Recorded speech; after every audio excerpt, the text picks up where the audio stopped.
Today, I'm restarting this geek. The podcast is back with a new schedule. How have you been? What happened? A full-time job, kid, family. The fact is, doing a podcast is hard. It's even harder doing a story-based podcast. I bit off a little more than I could chew, and I've been spending time figuring out how to move forward, or if I even want to move forward. The podcast is fun. I love exploring topics and making audio stories. I just can't do it on a biweekly basis.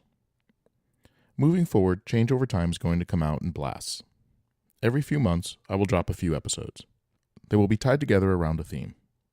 Maybe loosely tied together, but tied together.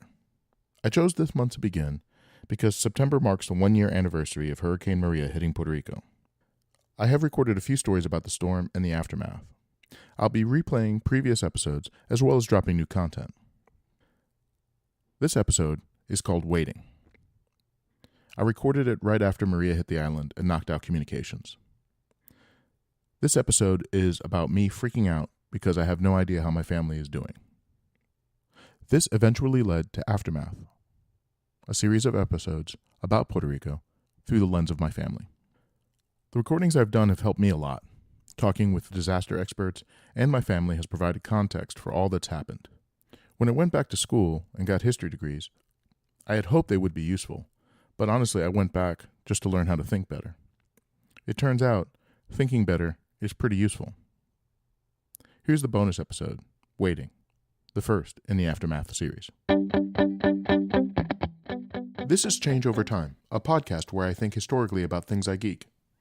I'm Daniel Horowitz-Garcia, the alternative historian. Somewhere between the 12th and 20th time. Let's try this again. This is a bonus episode of Change Over Time. The bonus is not really for you, the listener. It's for me. I have family in Puerto Rico.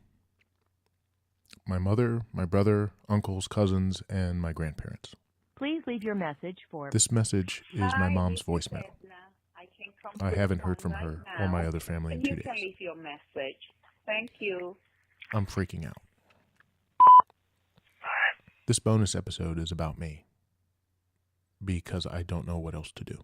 Lester, Maria's death toll is now up to 18 across the Caribbean, including 1 death here in Puerto Rico. But the true extent of the damage is not yet known. Here in San Juan, many roads are impassable and communication systems are down, which means it could take quite a while to get a handle on the full scope of Maria's destruction. The news I've seen has all been focused on San Juan.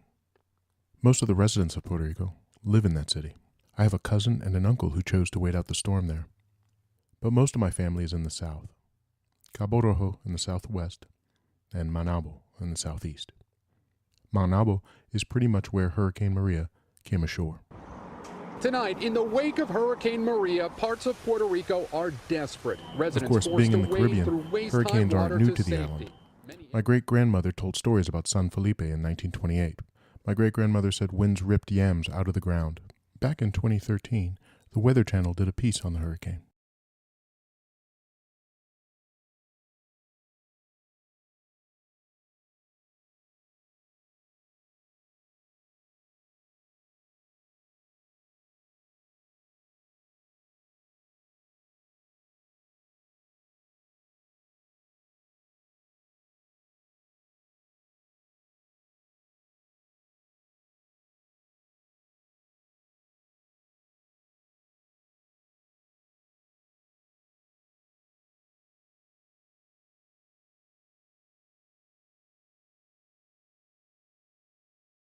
We've been through this before. It's the waiting that's a problem. There is a hotline where people can find information about the island and about their loved ones. The national number is 202-778-0710. But be prepared.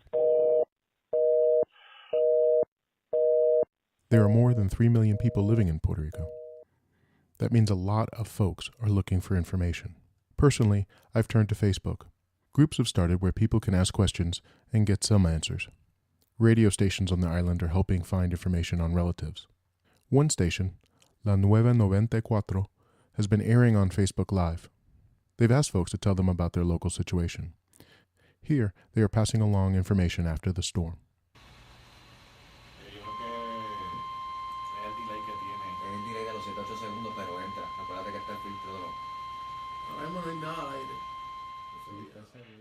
People are working on rebuilding cell towers.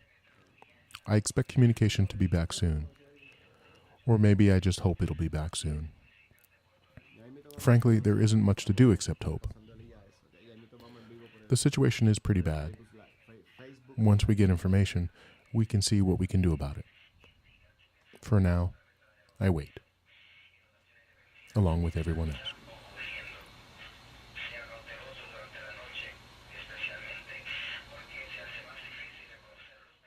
You can find more information about me at alternativehistorian.com. I tweet at Daniel Althist, and if you have any information about Puerto Rico, Cabo Rojo, Manabo, or anything else, send it to me and I'll pass it along.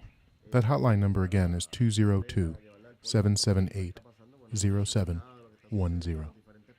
I'm going to put the Facebook groups that I'm on in the show notes. Take a look and pass those on. If you know somebody with family on the island, take a minute. Tell them you're thinking about them. Trust me, it helps. Aquí estamos. Aquí estamos de vuelta, señores y señores. Bueno, estamos conectados.